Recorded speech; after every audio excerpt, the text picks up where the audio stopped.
Welcome to I Collect, where I show you what I've collected. And today, I'm going to go over my entire PSP collection.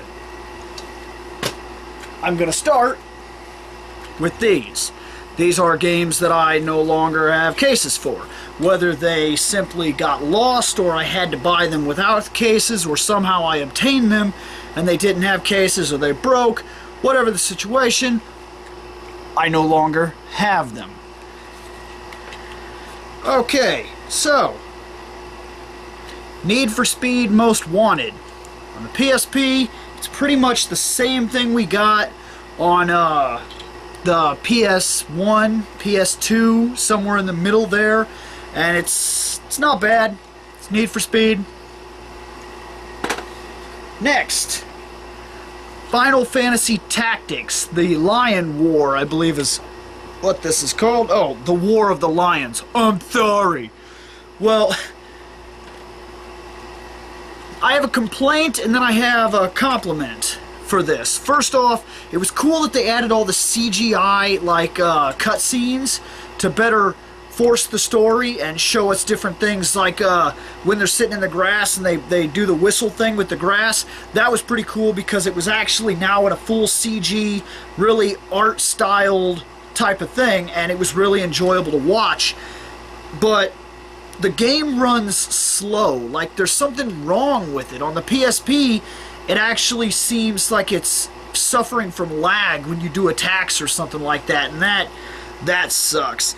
Next is the God of War Ghost of Sparta. Oh man, look, they redid this thing, enhanced it for the PS3 collection, and when I played this on my PSP, it blew me away, and it did it again when they brought it to the PS3. So this is one of the best God of War games they've ever done, especially because of the limitations that I'm sure that they were dealing with when they did it. Next is Kick-Ass, the movie. I only bought one movie, and I only did it because I wanted to see what it was like. Like, was it really a big deal? And quite frankly, it's not a big deal. It's, I don't know. I don't know if I'd say that it's weak, but I'd say that I'm not impressed, and I'm not going to go out of my way to get movies. So now I'm going to move on to games that do have cases. Okay.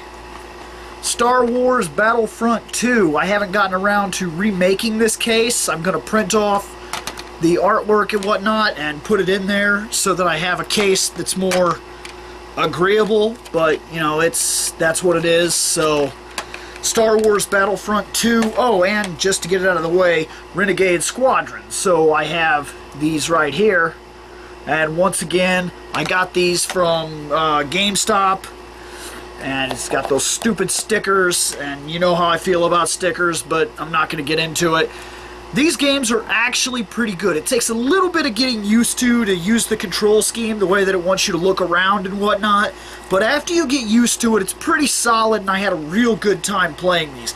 I can't go into the multiplayer too much because I didn't really have any friends that could play it with me, and I didn't really do the online part of it, so I'm not going to speak on that part. I'm just going to say that for what it was really enjoyable to be able to take Battlefront with me. And it seemed to play exactly like Battlefront after you got used to the limitations of your controls. Next, Soulcalibur Broken Destiny. This was a great idea. However, I do not believe it was done right because it just feels crippled, and it's not about the fighting. The fighting seems to work exactly like it would on the PS3 or whatever. So that's not where my problem comes in. Where my problem comes in with this game is that there's no arcade mode. There's nothing but essentially a really dumbed down versions of Weapon Master Mode, which is more or less a giant tutorial that you just do step by step by step by step by step, and it's just feels like wasted potential. Otherwise, it's a lot like playing Virtua Fighter 5 or Tekken 6, where you just go through random fights and you pick from one of 6 people or whatever, and then as you win, you get experience, which upgrade your level of combat. Oh, and you can customize characters. The customization for this, however, was better than what we had with Soulcalibur 3 and Soulcalibur 4, and not yet. Well, Soulcalibur 4 was out, yeah, but this has got even more customization options than Soulcalibur 4, so it blew me away in that aspect. But then you couldn't transfer guys that you'd made into Soulcalibur 4, and you also couldn't get weapons and items or nothing like that, so it was kind of wasted potential. Next, Metal Gear Solid Portable Ops. This was the first Portable Ops, and of course I've still got to get the stuff here, but this was the game right here, and I enjoyed it.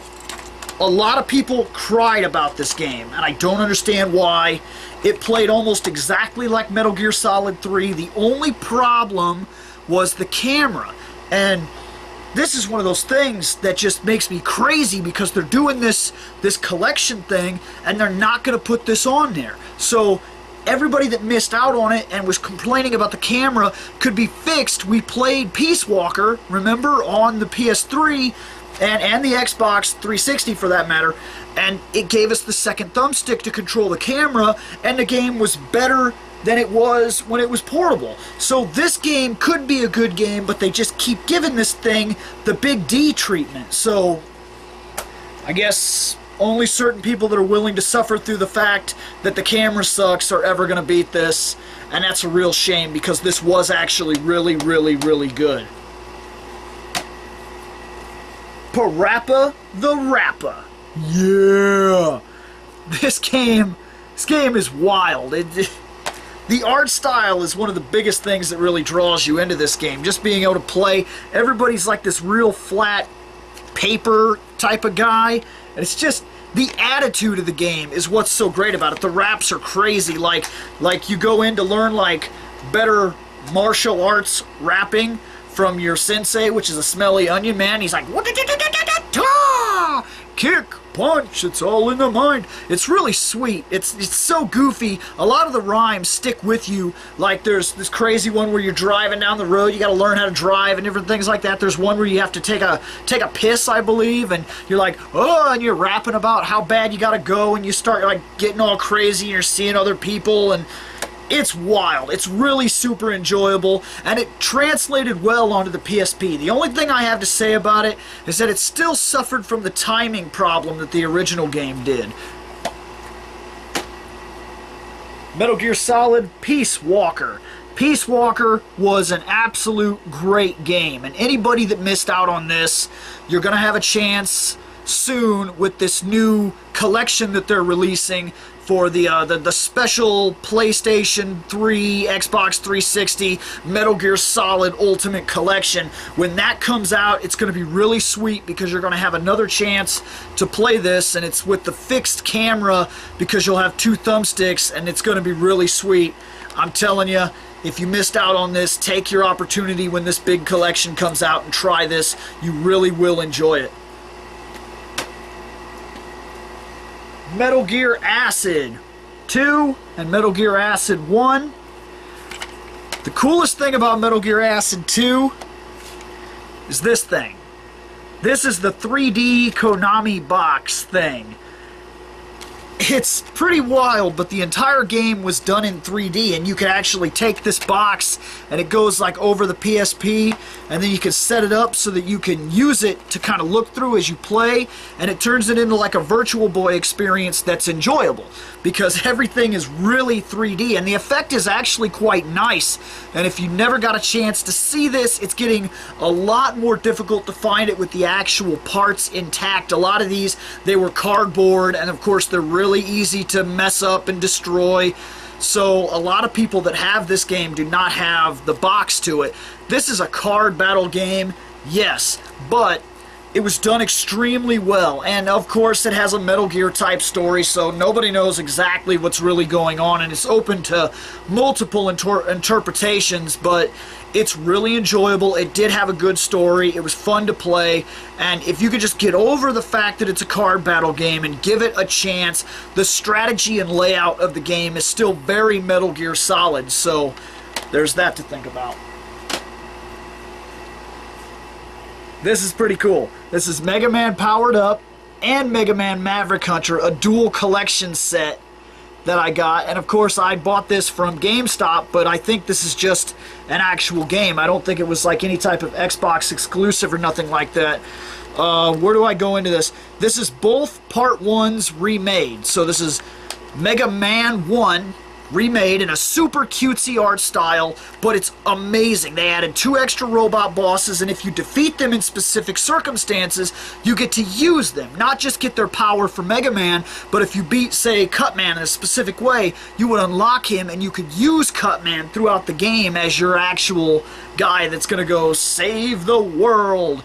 Now, you could also make your own Mega Man levels, so that was pretty sweet. And there was a Dark Mega Man that was included in the game, so if you weren't playing as Mega Man, if you picked Fireman or something like that, there was an evil Mega Man that you got to see reprogrammed by Wily that you had to fight, so that was really sweet.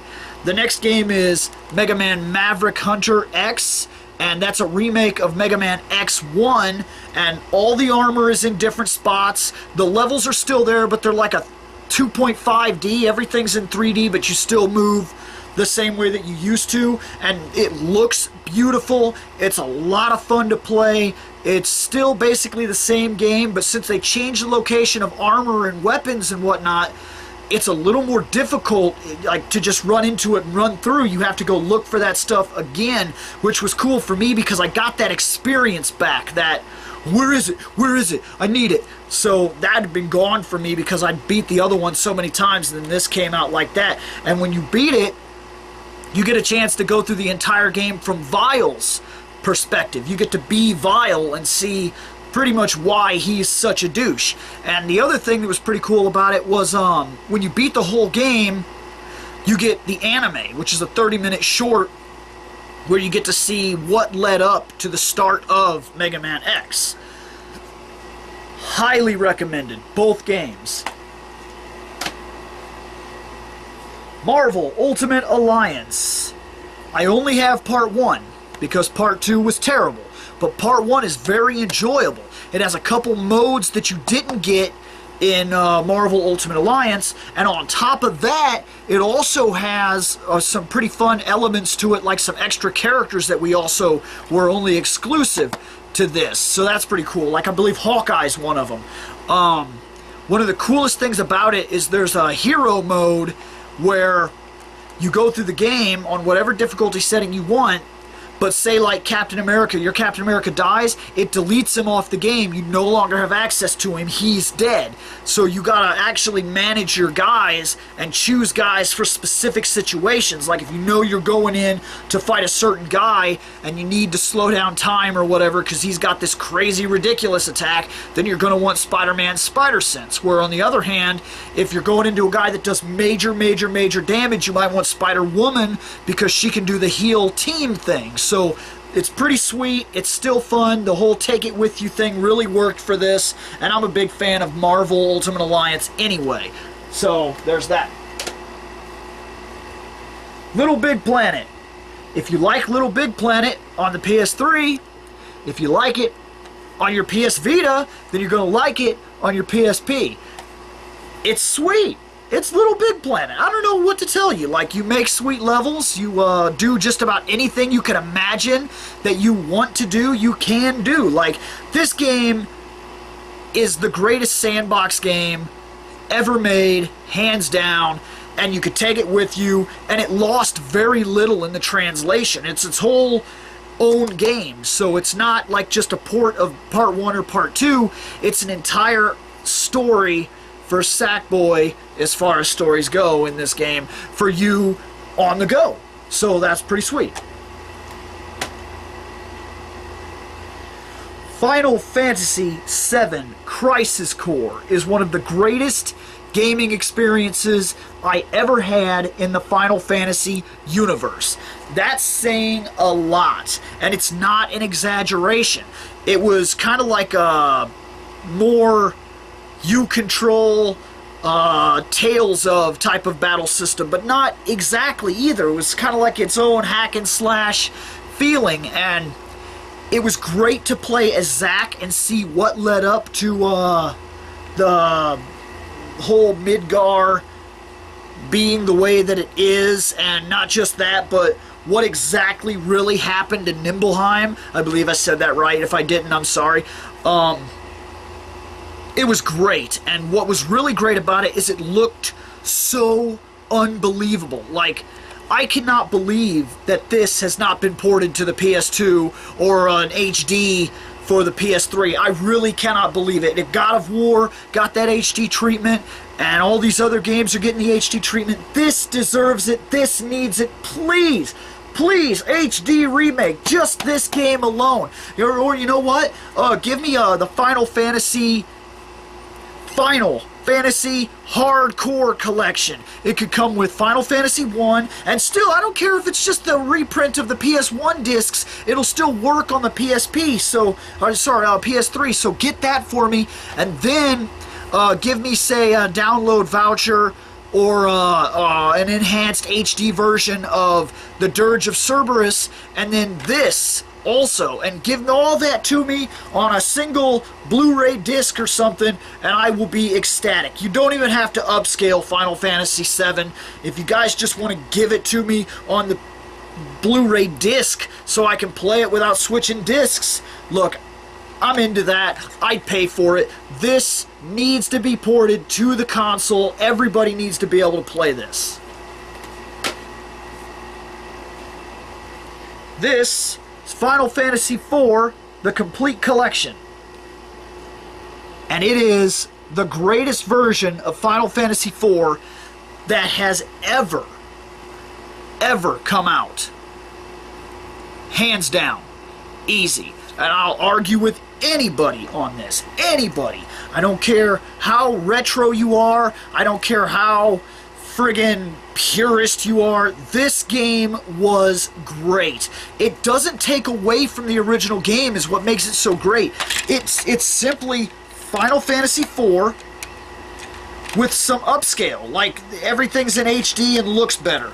But it still plays exactly like Final Fantasy IV, and it came with like these little cards you can see and whatnot, and maybe I'll do an iCollect on this just so I could show you that in more detail and like what the download voucher was and everything.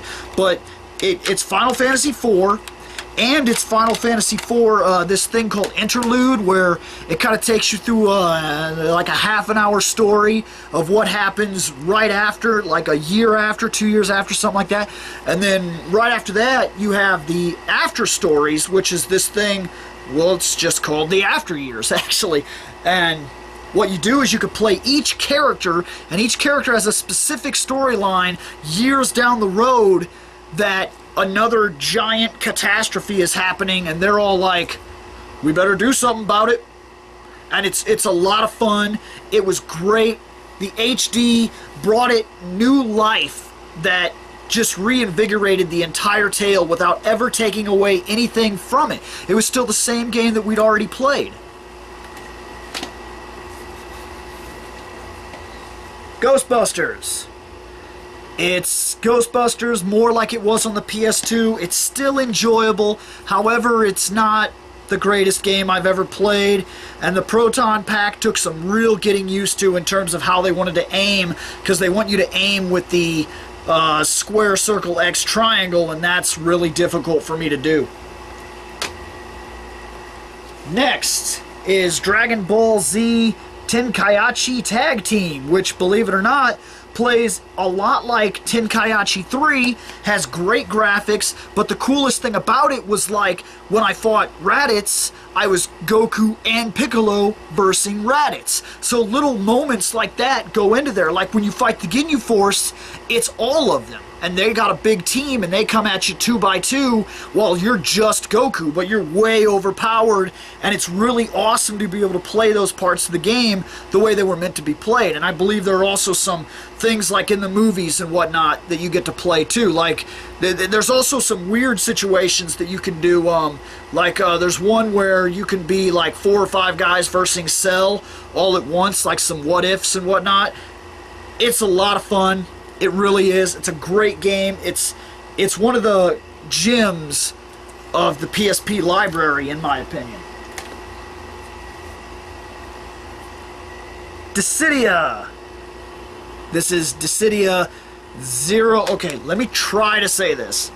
Dissidia Duodecim Final Fantasy 012. It takes place before Dissidia. And the coolest thing about this is my Dissidia just sits on the shelf now. I should have brought it over to show you. I have the special edition that has the white and black case, but maybe I'll do that in an iCollect or something. But this was really cool because as soon as you beat it, it opened the first game up. So I've never had to put Dissidia in again. Like, I just played this, and as soon as I beat it, it automatically opened up the entire first game, which showed just how much you could really get away with on these things.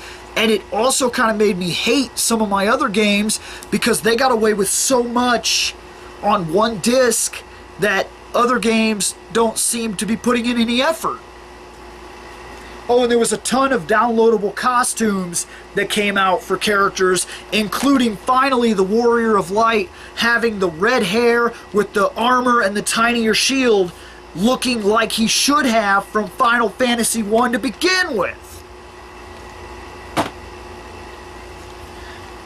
Now, this is Dead or Alive Paradise.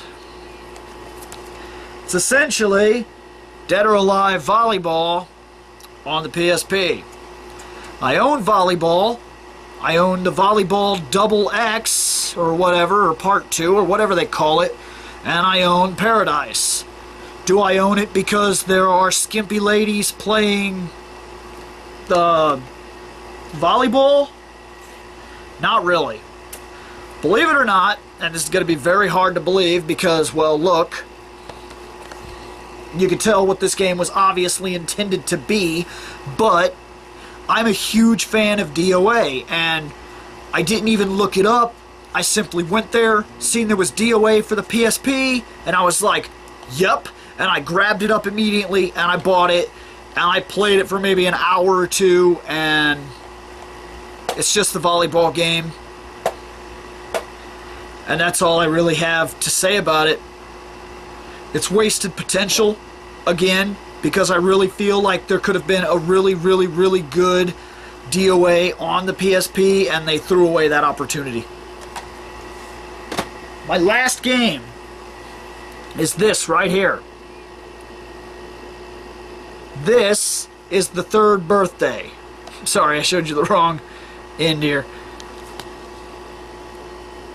I haven't sat down to play this yet. In fact, I just got it not way too long ago. There's your book. Pretty sassy lady. And this is what I was talking about. These things are all over the place. This is for Dissidia, so that you can get her costume for Lightning. I want to say her name is Aya or something like that, Aya Bree or something, but I could probably be wrong, so I don't want to say for sure. But I've heard that this game is really, really, really good, and I'm hoping that it is, because I'm going to sit down and play it soon. And if it's a disappointment, that's a disappointment. So, this has been my entire PSP collection, and I'll see you later.